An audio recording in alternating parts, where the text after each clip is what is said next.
మహానాడులో చంద్రబాబు చేసిన వ్యాఖ్యలపై మాజీ ముఖ్యమంత్రి వైఎస్ జగన్మోహన్ రెడ్డి ఫైర్ అయ్యారు. సొల్లు కబుర్లు కాకుండా ప్రజలకు ఏం మేలు చేశారో చెప్పే సత్తా ఉందా అని నిలదీశారు. ఇంటింటికి మీ నాయకులు కార్యకర్తలను పంపించి మీరు చేసిన మేలు గురించి మాట్లాడే దమ్ము ధైర్యం ఉందా అని సవాల్ చేశారు. రాష్ట్రంలో కూటమి ప్రభుత్వం అరాచక పాలన సాగిస్తోందన్నారు మాజీ సీఎం. మహానాడు వేదికగా జరుగుతున్న డ్రామాలను మాజీ ముఖ్యమంత్రి వైఎస్ఆర్సీపీ అధినేత వైఎస్ జగన్ ఎండగట్టారు. కడపలో మహానాడు పెట్టామంటూ చంద్రబాబు పోజులు కొడుతున్నారని, కడపలో మహానాడు పెట్టడం సత్తా కాదని, ఇచ్చిన హామీలను నెరవేర్చడమే అసలైన సత్తా అని అన్నారు. టీడీపీ అంటేనే తెలుగు డ్రామా పార్టీ అని విమర్శించిన వైఎస్ జగన్ సూపర్ 6, సూపర్ 7లను గాలికి వదిలేశారని, 143 హామీలను పూర్తిగా పక్కన పెట్టేశారని మండిపడ్డారు.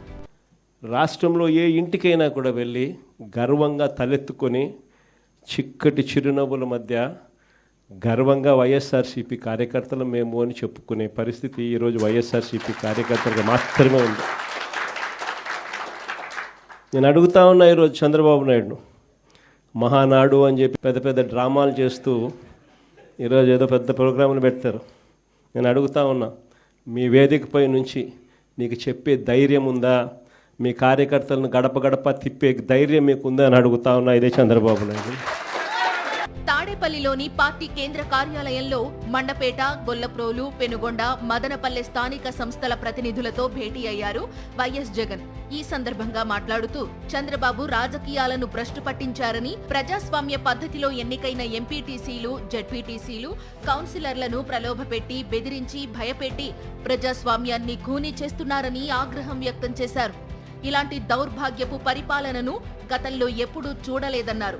తమ హయాంలో ప్రజలకు ఇచ్చిన హామీలను ఎన్ని కష్టాలొచ్చినా అమలు చేశామని, అందుకే అప్పట్లో స్థానిక ఎన్నికల్లో వైఎస్ఆర్సీపీ క్లీన్ స్వీప్ చేసిందని గుర్తు చేశారు.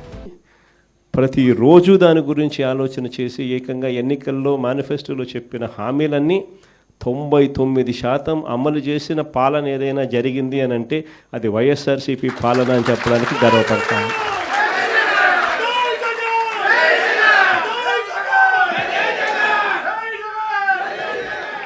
అంత గొప్పగా ప్రజలకు మంచి చేయగలిగాం కాబట్టి 2 ఏళ్ల తర్వాత ఎంపీటీసీలు, జెడ్పీటీసీలు, సర్పంచులు, కౌన్సిలర్లు ఈ ఎన్నికలు ఏ జరిగినా కూడా మొత్తం అన్నింటినీ స్వీప్ చేశాం.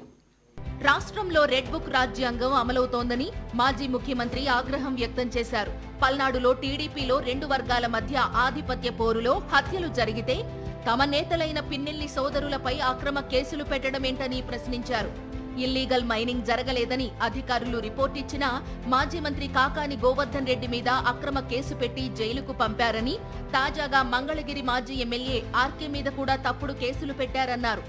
ఇంత దారుణంగా చట్టం, రాజ్యాంగాన్ని ఉల్లంఘించడం ఏపీలోనే జరుగుతోందన్నారు వైఎస్ జగన్. రెడ్ బుక్ రాజ్యాంగం గురించి, లా అండ్ ఆర్డర్ గురించి నేను చెప్పాల్సిన పనులు ఎలా జరుగుతూ ఉంది అనేది నాకన్నా కూడా చక్కగా మీరే చెప్పగలుగుతారు. ఈరోజు చంద్రబాబు నాయుడు గారి పాలనలో జరుగుతూ ఉన్న వైఫల్యాలను, చంద్రబాబు నాయుడు గారి పాలనలో జరుగుతూ ఉన్న అన్యాయాలను ప్రశ్నిస్తే చాలు, ఆ ప్రశ్నించే గొంతు వినపడకుండా చేయడం కోసం ఏకంగా భయాన్ని సృష్టిస్తూ రెడ్ బుక్ రాజ్యాంగాన్ని నడుపుతూ ఉన్నారు. దొంగ కేసులు పెడతా ఉన్నారు, దొంగ సాక్ష్యాలను సృష్టిస్తూ ఉన్నారు. తమ హయాంలో జరిగిన స్కూళ్ల అభివృద్ధి దగ్గర నుంచి అమ్మ ఒడి, ఫీజు రియంబర్స్మెంట్, ఆరోగ్యశ్రీ వంటివన్నిటినీ ఇప్పుడు చంద్రబాబు నిర్వీర్యం చేశారన్నారు మాజీ సీఎం వైఎస్ జగన్. చంద్రబాబు పాలనలో రైతుల పరిస్థితి దారుణంగా తయారయిందని, ఏ పంటకు గిట్టుబాటు ధరల్లేవని ఆగ్రహం వ్యక్తం చేశారు. 20 లక్షల ఉద్యోగాలు ఇస్తామని ఎన్నికలకు ముందు చెప్పిన చంద్రబాబు ఇప్పుడు వరుస పెట్టి ఉద్యోగాలను తొలగిస్తున్నారని ఆవేదన వ్యక్తం చేశారు.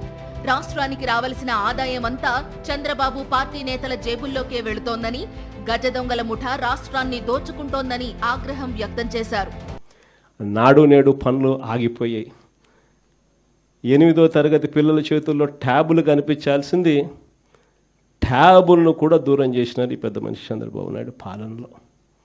అమ్మ ఒడి ఇస్తూ తల్లులను ప్రోత్సహించాల్సింది పోయి అమ్మ ఒడికి పంగనామాలు పెట్టినాడు ఈ పెద్ద మనిషి చంద్రబాబు నాయుడు. మరోవైపు చూస్తే ఫీజు రీయింబర్స్మెంట్ లేదు, మరోవైపు చూస్తే వసతి దీవెన లేదు.